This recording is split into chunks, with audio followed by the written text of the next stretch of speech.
Welcome to Season 5.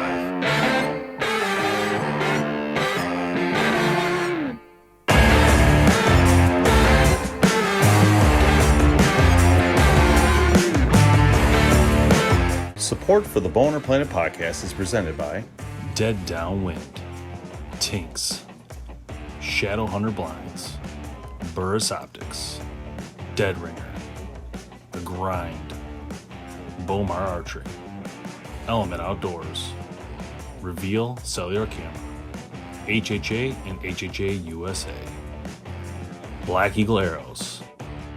Additional support provided by Deer Camp Coffee and Yeti Coolers.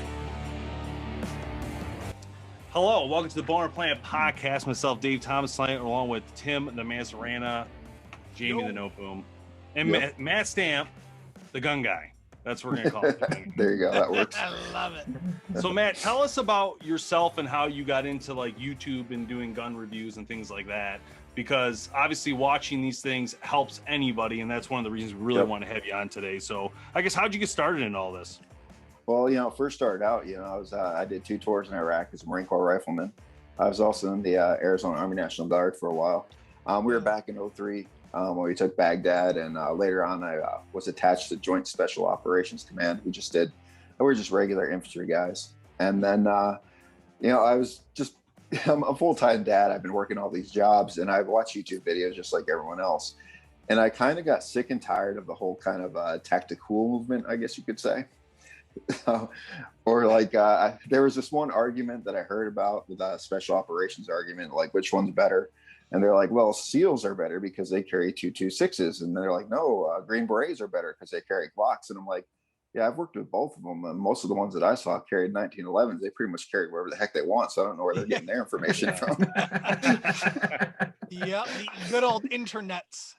I know, so I'm just like, I gotta do something about this, because there's just so much. Before, you guys, if you've been following gun stuff for a while, I mean, what you had a while back, you had like Not Fancy. You had a couple channels out there. That's it. There wasn't really much. And then now everyone's jumping into the mix of it and throwing their own 2 opinions.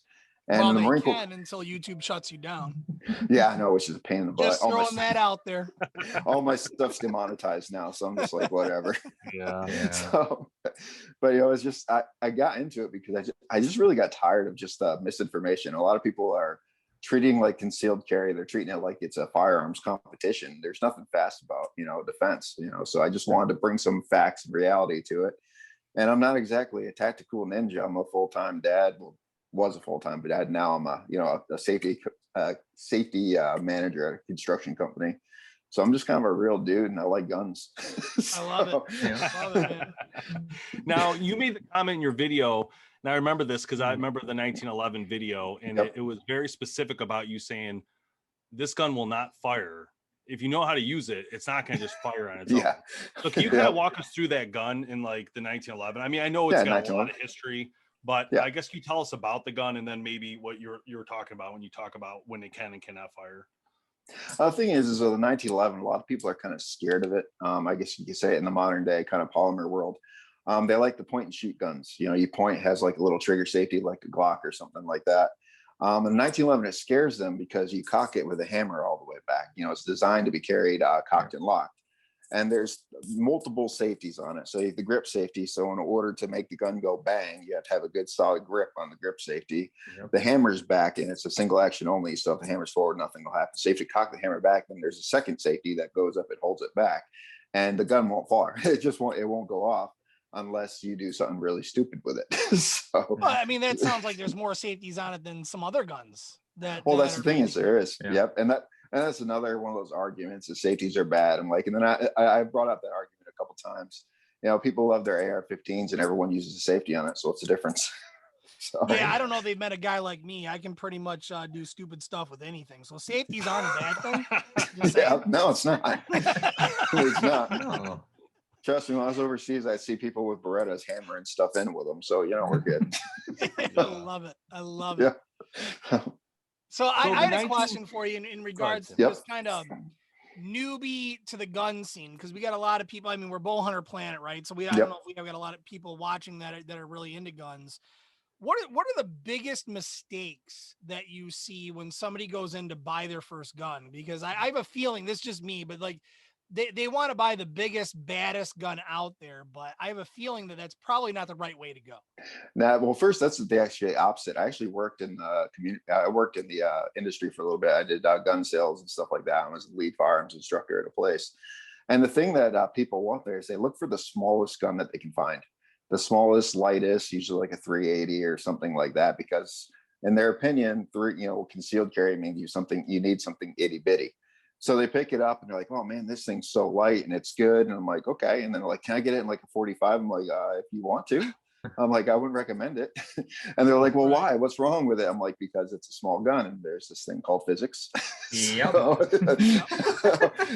if you go with something small, you want kind of a smaller caliber. So I go with like 9mm 380 or whatnot when it goes to a small gun. And a lot of people kind of shy away from the large guns just from the beginning. And for new gun shooters, I mean, I remember back when I was with pistols, which, in the Marine Corps, we didn't have a whole lot of pistol training. I was a grenadier, so I shot a grenade launcher, so it's a little bit different. Nice. But, I mean, our version of pistol training was like, all right, this is a Beretta. Here's a helmet for the Fedayeen, guys. Point it, pull the trigger. You get the first trigger stuck, so pull it really fast and shoot it with the other one. You'll be fine. That's how we were taught to do it. So I didn't have a whole lot of training when it came to the pistol, so I had to go to different places to get it.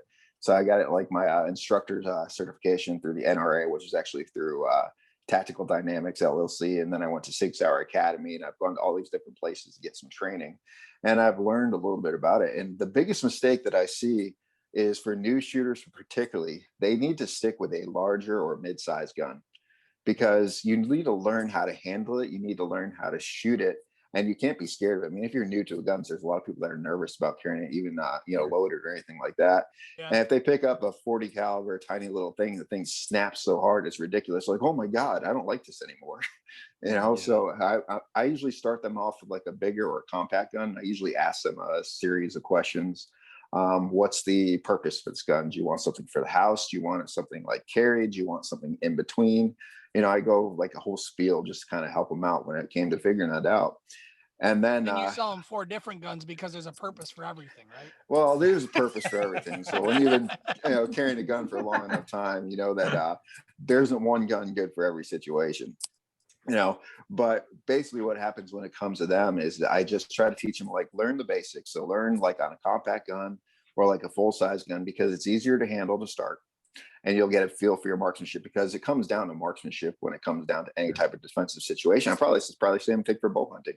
I mean, you have the best. We talk about ethical shots all the time. Yep. Like, you want to take your shot, but it's got to be ethical. Yep.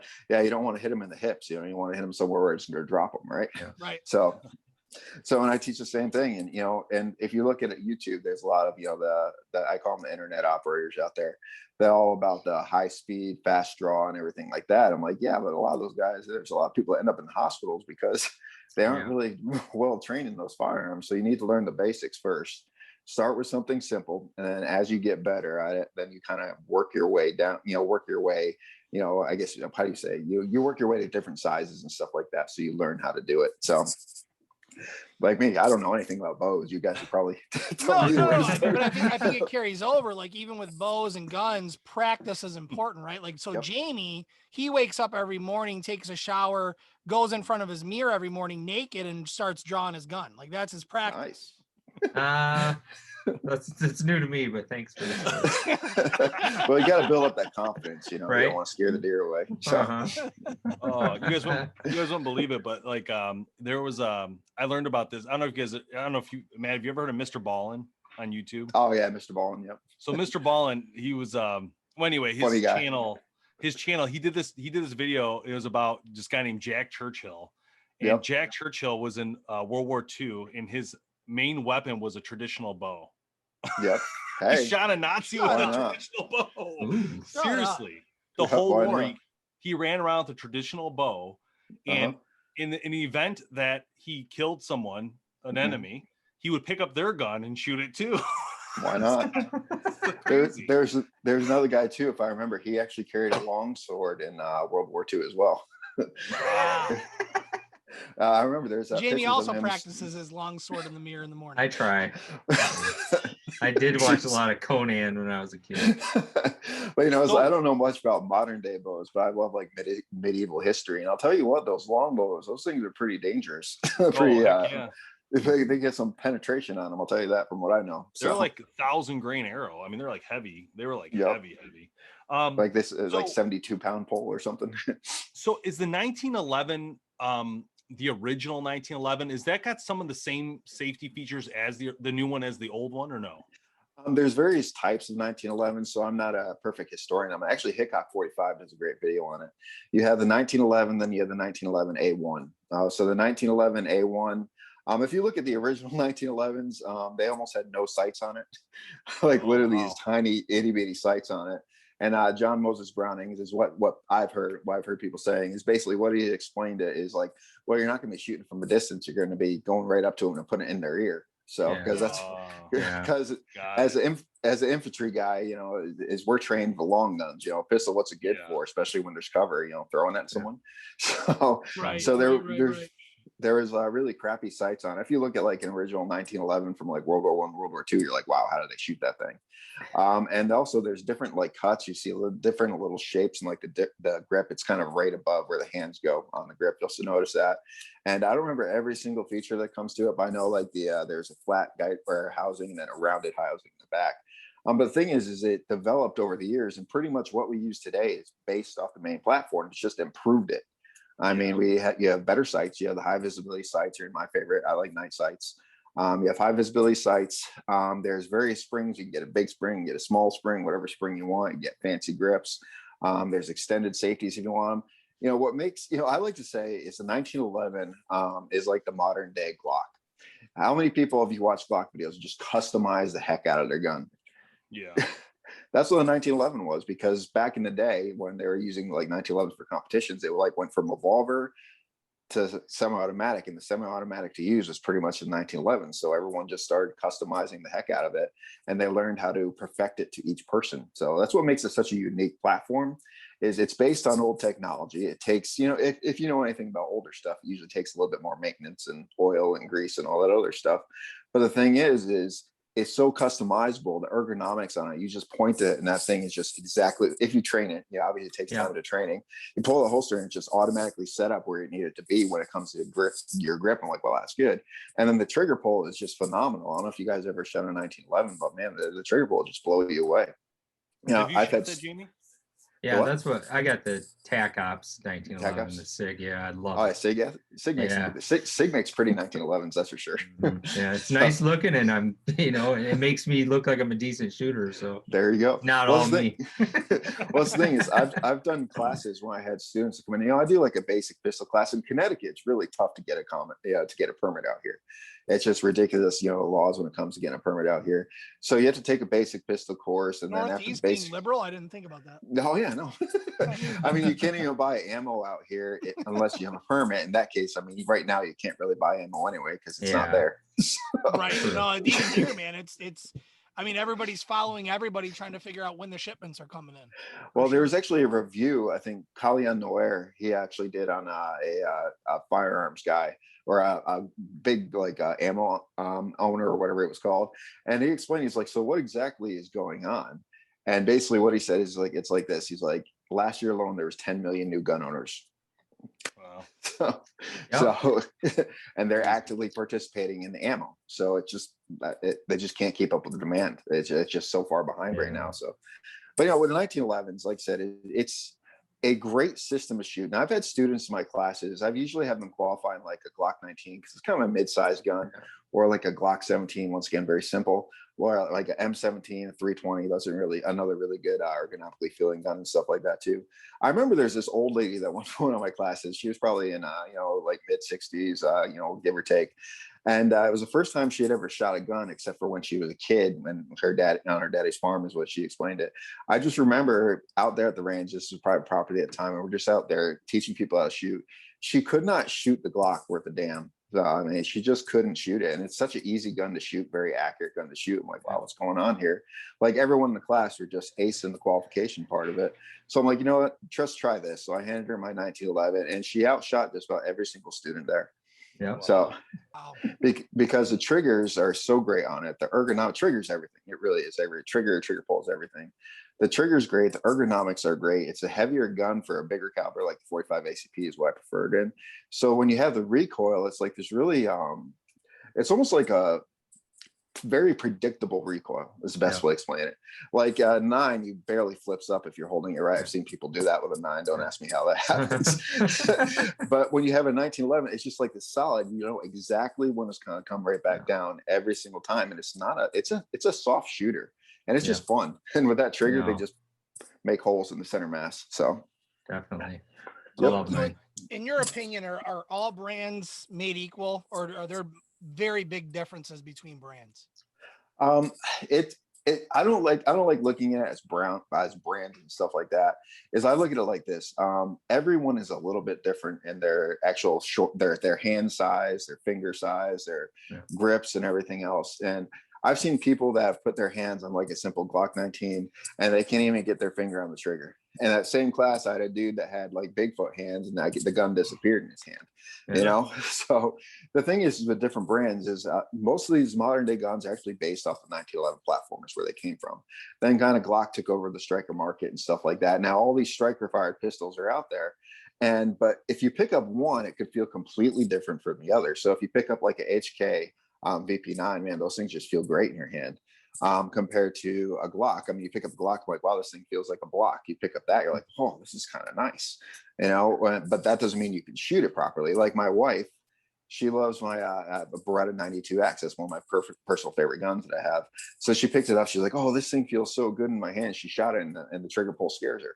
So she went over to the P320 because the consistency and how it feels in her hand, and she shoots it a lot better than other guns, just because her hand works better with it, you know. But I think that's exact same within the bow industry, right? Yeah. I mean, Dave and Jamie, I mean, you guys will attest to. I mean, there's a lot of different really good bow companies out there, and they make a lot of very similar bows. But bow A with Matthews versus bow B with Bowtech or Hoyt, although they're very similar specs, could feel extremely different from person A to person B. That's exactly right, because that's what it turns into, right? It's your preference and what's comfortable to you. You want the super fast bow. A lot of guys like that. I like the comfortable bow, right? Yep. That's just and Dave likes the old grip. fart, and Dave likes the grip. The thing about guns, it's a lot easier to change the grip. There's lots of grips. There's lots of grips, rough ones, soft ones, you name it. Matt, talk us through. I'm going to share my screen real quick. Talk us through the striker part of this, because some people don't really understand what that means with the striker fire type system. Okay. So what I could do is basically speaking, what a striker fire pistol is. When a lot of people think of a gun, believe it or not, they think of like a Beretta. You see an external hammer on the pistol, right? Right. A striker fire pistol, it's actually an internal hammer is the best way to explain it to someone new. If you take a look at closer, you'll see that little thing that going in the top there, the little red part. Yeah, you point to it right there. It's an internal hammer. All right. So it's an internal hammer. So the difference between that compared to like a 1911, which is a single action pistol, or like a Beretta, which is a double action pistol, is this trigger pull is more consistent when it comes to a striker fire pistol. It's more consistent than any other trigger pull that's out there. So I'm not a smith, so I can't get into the full-fledged details of it. I can just tell you that there's a reason there's a lot of law enforcement agencies and military that switching over to striker fired pistols, because you can mass produce them. And at the same time, they're very easy to use and they're very easy to shoot. And people can shoot them very accurate, very easily with minimal training, just because of how simple or how consistent the trigger pull is. So go ahead. No, you're good. No, I was just going to ask. So because they're mass produced, does that make them easy to maintain too? Yeah, it usually does. Like something like, like there's so many classes out there like, oh, I could run 5,000 rounds through my gun and never have to clean it. Me, I'd have a heart attack. You I can't do that either. You got to clean your guns. You got to order your guns. So striker fires is because of, Glock has built up the reputation for them. It's become such a reliable handgun that pretty much every single striker fire handgun out there is designed to be pretty damn reliable. Now, there's one catch to it, and this is my own personal experience. And that's when it comes to a striker fired pistol, I have more, more misfires when it comes to more light primer strikes with a striker fire pistol than I do with a hammer fired pistol. compared to like a 1911 or like a double action like a SIG or a Beretta. I don't know what it is, but for some reason the striker it doesn't hit the primer as hard as say a hammer would. And just my personal opinion. I'm no armorer, so I can't confirm that, but that's just what I've noticed. So Matt, when they explained it to me in that class I was in, he said he made the comment that this is pre-pressured, this spring, and that right now, like if it was to go off by itself, it's not enough power to make it fire. But if you pull this back, it actually brings, I don't know, it does something more, and that pin goes back further and smacks. That's how it smacks it to give enough power to ignite it. I'm no Smith, so I can't tell you, but I just can tell you from what, when I've shot thousands and thousands of rounds through them, and it's a very consistent trigger pull, and that's what makes it very nice. And it's not too hard, not too small. Energy and potential energy. Yep. And I have no clue what I'm talking about. That's all. I already lost you. So something like big this, words, Tim. I try every once in a while. Something like this based off. I remembered something from college. Yeah, that's 100% off. That's based off of 1911. Very similar to 1911. What's that? That's a target model, that competition model. But the actual ergonomics, the shape of it looks like a 1911. Priced right at stimulus numbers. So,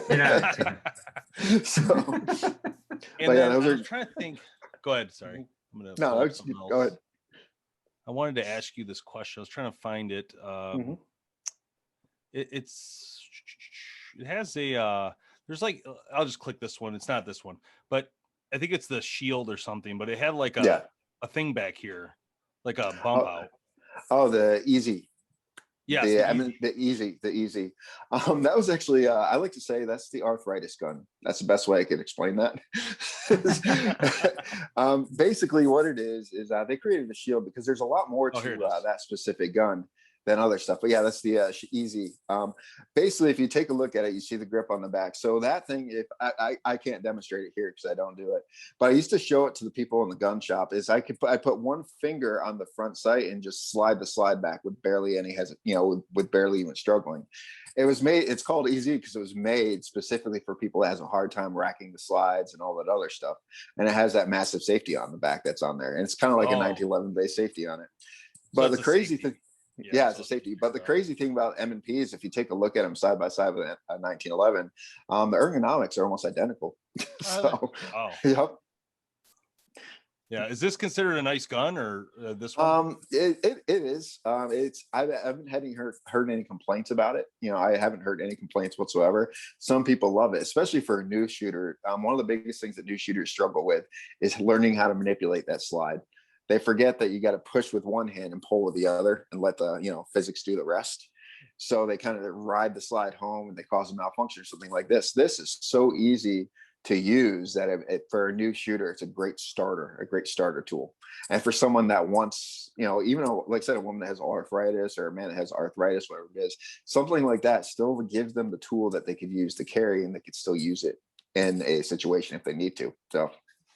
So Matt, what would you recommend? Maybe maybe a top 5 for a subcategory, a sub size for a carry.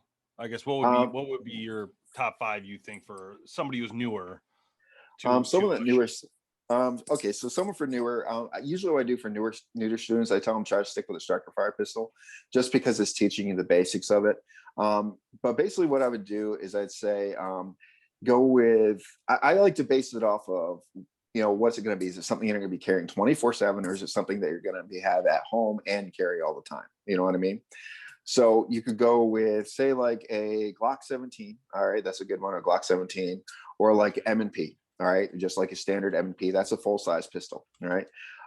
For a concealed carry, the great start would be a compact pistol for a new shooter, because it's just big enough. So like get like a Glock 19 or M&P compact. And you'll see what I mean. It's just a little bit small. I have a M&P Compact 40. They're good guns. They make really good guns. And it's that mid-size where, what I tell people, all my students, is use the biggest gun that you can handle and carry, and that you can conceal. So when it's the compact side, when it comes to like concealed carry, if you're looking at that, the thing that stands out the most with concealed carry is the pistol grip, the length of the pistol grip. That's what prints the most. So a compact gun has a slightly smaller pistol grip, which allows a little bit better concealability, but it's not so small that it doesn't, you don't have the, the English pinky when you're trying to shoot, if you catch my drift. Yeah. So, Yeah, it was funny that we were tossing around some pictures of our guns earlier today in a text message, and I was joking around with the guys, and I sent him a picture of my kid's BB gun, little tiny BB gun, and I noticed when I was holding the BB gun, my pinky was out. yeah, they're pretty. That's too funny, man. For new shooters, you want as much meat on that gun as you can, because you got to learn how to shoot it. I mean, because it's like a hammer. If you guys have used a hammer for any period of time, there's some dudes that I don't know how they do it. They can just hit a hammer once and it goes in. I'm like, whoa. We're not talking to men here, by the way. We're not talking to real men here. We don't have office jobs and we sit behind a desk. Hey, I'm the same person. I'm the same person. I have an office job and I shoot guns, so it's the same thing.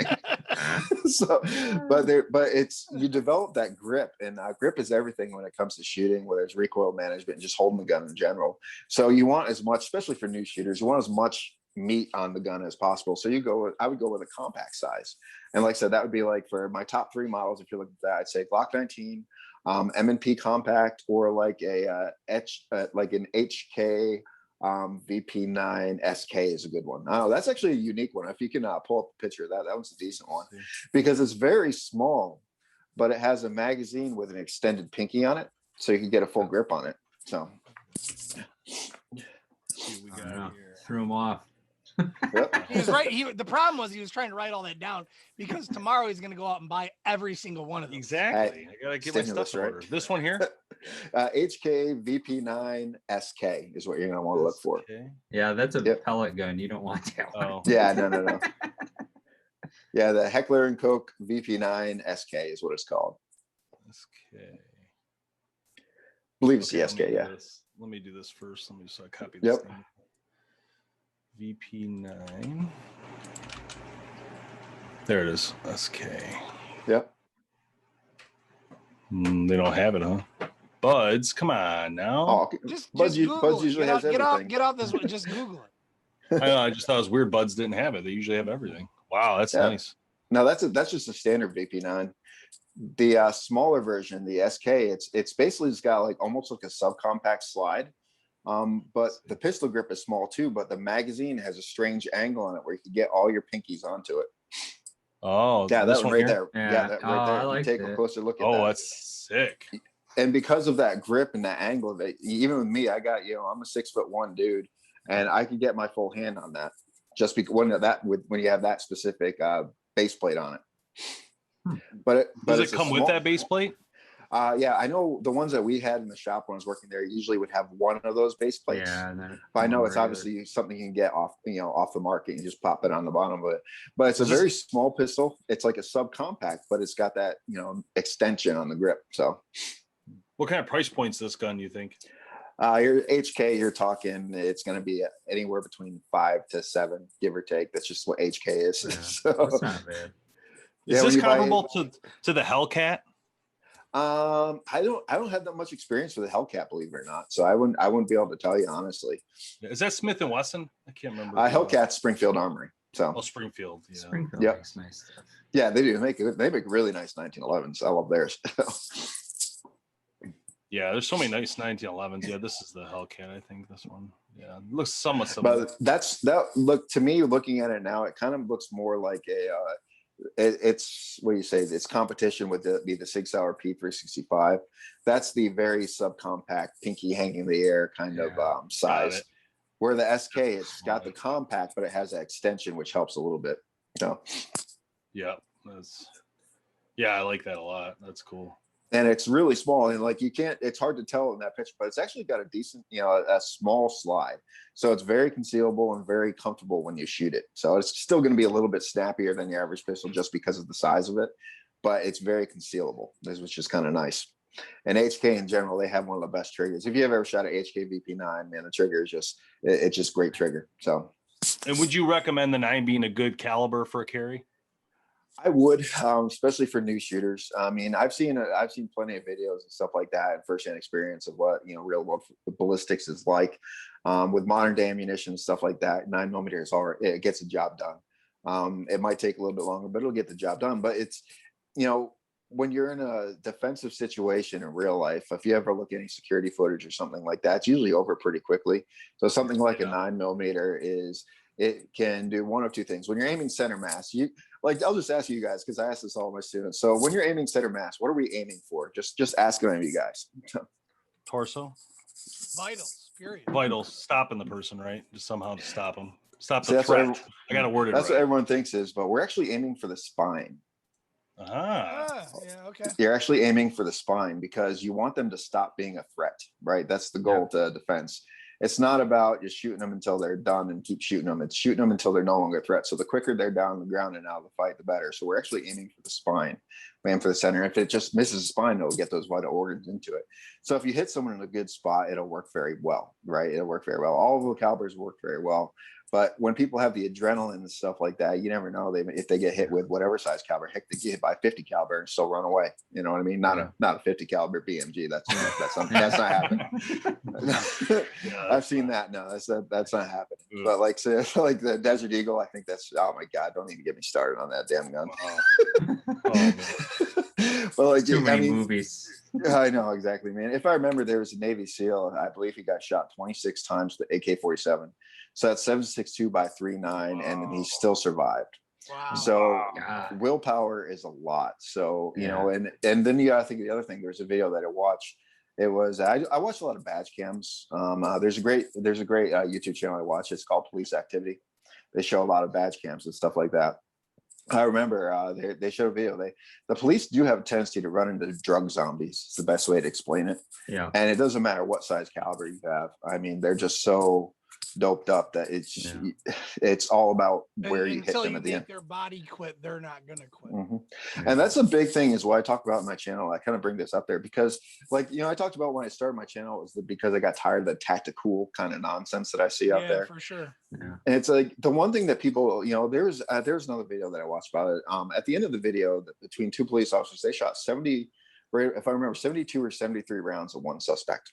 Right. And they're shooting through the car and everything else. And they originally actually went to the actual shooting because he was threatening to kill himself. And their job was to try to stop him from killing himself. And they chased him down the street, shooting him with pistols, shooting him with rifles when he was just waving the gun in the air. And when the guy was obviously stopped, because the difference between stop and dead, a lot of people can't determine the difference between stop and, you know, totally stopped. He continued going. His partner literally had to tell him to stop. Right. The tactical kind of community is created is when they think stopping power, they'll tell you that there's no such thing as stopping power. It's about shooting until them, in their mind, it's about shooting them until they are, you know, ice cold and on the floor. That's not what self-defense is about in the civilian world. It is hitting them until they are no longer a threat to you, your family, or anyone else. So if you hit them and they're down and they're not pointing that gun at anyone else, it's done. Over. Yeah, you're done. See, and that's what I had my training with a Detroit police officer. Yep. And he was absolutely blunt about everything. Right. Yep. You don't want to ever have to pull this gun because your life changes, and you think about that every single day. Everything changes. Yep. And you know, he was so blunt that some people were walking out, but you know how much I learned from that and what I shouldn't be doing, and you know, and I'm hearing all these guys taking classes with some dude that says you have to have 17 magazines on you at all times. Why would you take a class from a clown like that? That's just going to get you into trouble, right? You know, if the whole like carjacking thing, guy gets in your car, it's over. You can't shoot him, or you're going to jail. So if you don't know things like that, it's all these idiots that give us a bad name, from, you know what I mean, and just turn it on. And to your point, though, I think it's bad information because I've been to a class or two where they tell you shoot to kill, and to your point, that's not it. That's you're not doing that. You don't want that on you. Yep. You're not in war. Yep. Nope. You shoot to stop. That's what it is. It's until they're no longer a threat. And I say that so many times in my videos. So for me, is my personal preference when it comes to a carry round would be a 45. I like 45 ACP. One, I like my 1911s. You guys, that's my most popular videos when it comes to 1911s, because as big of a gun it is and as heavy it is, it's very thin.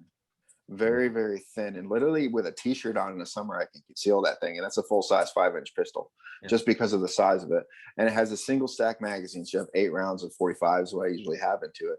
Now I'm not going to get into it on this, but I've been in combat. I've seen what ballistics will do. And I can tell you for fact, the bigger and heavier the round is, the quicker someone's going to fall.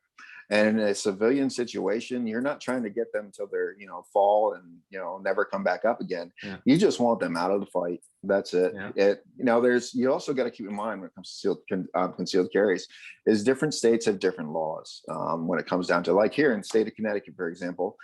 Basically, the way how it works is you can only defend yourself if there's no other or there's nothing else you can do, and you cannot escape. If you have an escape option, you cannot legally by law defend yourself. So there's different little twists that people put into when it comes to those laws. Now, obviously, we have 10-round magazine laws out here too, which freaking sucks. Don't even get me into that. But once again, it's like I see a lot of these people going to the grocery store with like 3 guns on them and like 3 magazines for each guns. I'm like, how many times have you seen the cargo pockets that look like they're about to freaking explode or just crap? It's like bullets falling out. It's like every single like security footage that I've ever seen it's over fast. It's over fast. So one of 2 things happens: you hit them and they run away, or you hit them and they fall down. That's what happens. Yeah. Now when they're running away, yes, you cannot engage them. However, if they are running away, you got to check your state laws with this too. And they are waving the gun in random areas or possibly shooting off guns, and they're still a threat to you and everyone else. So that's entirely different situation. Right. But for the most part, if you hit someone like a gas station, you're going to the gas station, get your ho-hos, because I love ho-hos. Those things are good. Right. So I'll go to the gas station, get a ho-ho and a Slurpee or whatever. And some dude comes in there, is like, one, I'm not going to pull from my crotch and, unload 15 rounds without a clear backdrop and maybe hope the guy fall. And then I'm not going to follow him down to the ground, because that's the cool thing to do. Then kind of look around like I just shit myself and then put it back in the holster, Yeah. I'm going to shoot until he's no longer a threat. And I'm going to take accurate shots, because what I tell all my students when I do the classes, like I said, my class is the basic classes. You guys know the Naked Gun series, those movies? Yeah. He's standing there riding the bullet and, and stuff like that. I'm like, well, picture that, except change his face out for a lawyer that costs $5,000 an hour. Yeah, there's every single bullet that you shoot, you have that damn lawyer riding on it. So you take your shots, you take accurate shots, and marksmanship is everything. You take accurate shots, and then when they're no longer a threat, guess what? You stop, because you can't do it anymore. You just can't, unless they're threatening you or anyone else. So sorry to get heated with that, guys, because I hear a lot of crap. It's really scary, because the some of the guys that they let teach classes or teaching stuff that's not gonna it's gonna lead to some trouble for a lot of people. And then you see it on the news. Some guy steals a drill from Home Depot and some other guy lights up his car. Yeah, you can't do that. What the hell are you doing? Now, we live in Detroit, so that's more common than what you might think of in Connecticut. But. Oh, yeah. Yeah. Well, it depends on where you are out here. So now, I also keep in mind that Connecticut, as you're saying, going to Boston, Connecticut isn't really a state. It's just a highway between Boston and New York. So just throwing that out there. That's what we think too, yes. Don't stop for gas here either. You don't want to stop for gas here. Well, correct me. So we planned out our trip out to Boston, and my wife's like, there's actually no direct route through like New Hampshire and Connecticut out to Boston. Like there's no expressways. Like I know. I mean, you basically one thing is like, I work in the tower industry, so we build towers and stuff like that. I'm safety manager, so I have to go out to job sites in Massachusetts or something like that. So I'll explain Massachusetts like this. Have you ever been there before at all? No, I have. Okay, so Massachusetts is like you can only explain it as like cattle trails. So if you want to get here, in order to get here, you have to go like this. Yeah. And then eventually the circles will lead you there. So that's just how Massachusetts is. Yeah, you can't escape it. That's what the wife was telling me, is like, if we go through Massachusetts, and she was saying that if we go through Massachusetts other than this other route, it actually takes like an hour and a half longer. Yep. To go, because you got to go around in circles to get everything. Which on a map, it's quicker, right? Point A to point B, it's quicker. Yeah, but that's a bird's eye view. You travel by the road. So yeah, it's a pain in the butt. It's a pain in the butt drive. That's too funny, man. Yeah. That's Massachusetts for you. So well, I can't wait to get out. I'll have to connect with you before I go out there, because we need some tips on where to go and what to see and kind of the to-dos. So it'll be my first time up really in 30 years, to New York and above. So New York isn't that great. No, sorry. we're not The pizza's good. The pizza's good. No, we plan on stopping in Pennsylvania to camp, traveling through New York, and then we'll go on from there. So I take the freeway highway. The thing we'd hit New York for a little bit. We actually wouldn't hit Pennsylvania or anything except for with COVID going on, the Canadian. So we're in Detroit, right? And Canada's a hop, skip, and a jump away. Yeah. And for us to get from us to New York is usually only about 4.5 hours because we can cut through Canada. But with the borders being closed, we can't cut through Canada, so we got to go the long way around out there. Yep. It is what it is. Well, if you're going through upstate New York, if you're big into salmon fishing, that's a good place out there. Trust me. I don't want to go anywhere near the city, so we're going to stay. It'll be fun pulling a camper through downtown New York. Yeah. Man, Ninja Turtles might show up and steal your pizza. No doubt. Yeah, and when it comes if you want to see stuff in Boston, just think historical landmarks, Old North Church, stuff like that. It's all out there. So yeah, and that's kind of what I'm interested in Boston, not necessarily like the city and the scene or all that kind of stuff. It's more the historic area. Take the kids to Sam Adams. Go out to Bar Harbor, have some good seafood, and we'll be good. Yep, they got good seafood out there, that's for sure. So if you are in the Connecticut area, in between the Connecticut and Massachusetts area, look for a place. 2-hour stretch. Depends on the way you go in traffic, because like I said, Connecticut's a highway, so everyone's backed up trying to get into Massachusetts. Right. If you're looking for a good fish place, look for Lenny and Joe's. That's the place. Yep, Lenny and Joe's. Write that one down. Yep, Lenny and Joe's. Oh yeah, that's like the best Connecticut fish place, and they got fancy T-shirts you can get too if you go to it. They're usually out in the piers and stuff. So I love it. Yeah, Tim's a good shirt wearing. I'll tell you one of the this is completely off topic, but one of the fun things that we like to do, like as a family when we're camping, is I don't know if you've watched Dine-In Drivers and Dives. We went to a place for that. Yeah. Oh yeah. So everywhere we go, and there's a lot that have been closed down since that show has started, but everywhere we go, we try to look up the diners, drive-ins, and dives restaurants in that area. And that's kind of how we plan out like our food scene when we go. Yep. My wife and I did that once. We lived in Arizona. I grew up in Connecticut. I got stationed in California, met my wife out there, and then we bought a house in Arizona, then eventually came out here with work. But we did that for a while, and there was this place we went to in Arizona. I was like, oh, this is on Diners, Drives, and Dives. I go to it. I got the chicken sandwich. I'm like, oh, this is the one. I taste. I'm like, wow, this is the driest damn sandwich I've ever had. I love it. That's so funny. I've had a couple experiences like that, and there's been plenty of experiences where it's either changed ownership since the show's aired or they're closed. So you kind of got to be careful with it. But it's kind of fun because the kids get to see the food that's on there, and when you go there and it actually is good. To your point, when it actually is good, it's kind of a cool experience for them. Kind of memorable. We stopped at the American Pickers headquarters on the way out. Did you really? That was cool. That's cool. That building is so tiny, though. I had to duck my head. I'm 6'1". I'm like, holy crap! This is cool. Awesome. Yeah, because they do a lot of their stuff online or on auctions. They don't really have a lot to sell in store. Oh, if you ever see their shop, you're like, wow, this is small. This is like a garage. So, that's the Tennessee one. That's kind of like our studio. Every time you want to come over, our studio looks awesome in video. You come over, oh yeah, it's a basement. Yeah. Well, that's how my videos are. See, my wife does online sales, so she has an upstairs office, she has a back office. I get the basement. We're good, Yeah. I got my workshop, the basement, and then I have her wedding dress on the other side, and stuff like that. Yep. That's it. You got to play it off though. We call ours BowHunterPlanet Studio 1. It's about 600 square feet of a basement of one of our business partners that built out his basement to look like a log cabin, and it looks really cool. Don't get me wrong, our video looks amazing and all that kind of stuff. But you pull up and you're like, oh yeah, it's a house, and you walk in the basement, and that's it. So let me correct you. It's 1,500 square feet, and actually, it's probably bigger than that. Well, yeah, but we only use 600. 2,000 square feet. We only use 600 square feet though. Our office is starting in the garage. It's all 10 by 15. We moved up. No, that is true. Dave and I, back in the day, when we originally started this, it was in his garage, and it was not his whole garage. It was the corner of his garage, right? So imagine two walls coming together. There was there was 6 feet on either side of that corner where we built out where it made it. That was like 100 square feet. Yeah, it made it look like it was kind of like a wood cabin, and the camera was just pointed right there. You look at the rest of the garage.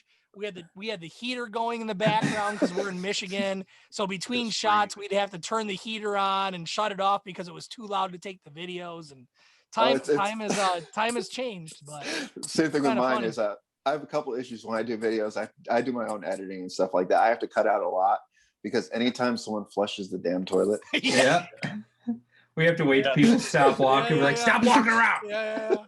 Then my boiler comes on because it's like 9 degrees out, and you're like, oh my god. And then my kids are going up and down the stairs. I'm like, video people. Yeah, our company is almost broken up a couple times because on nights when we could get the bet together pre-COVID. Yep. You'd have a group of guys that were doing the podcast. You'd have a group of guys that were trying to get videos done, and they're fighting each other. They're like trying to do a video, but the podcast guys are talking, and then the podcast guys are doing their thing, but they hear the guys outside talking, and we kind of got into it a couple times, but we survived. It happens. We learned. So. All right, Matt. Thanks for joining us, man. No problem, guys. That was nice to learn a lot as well. So we'll post a link to your YouTube page below, and thanks for hanging out with us, man. Honestly, it's been a lot of fun. So thank you. No problem, guys. So when you said you invited me to BowHunterPlanet, I'm like, I don't know crap about bows. What are we going to talk about?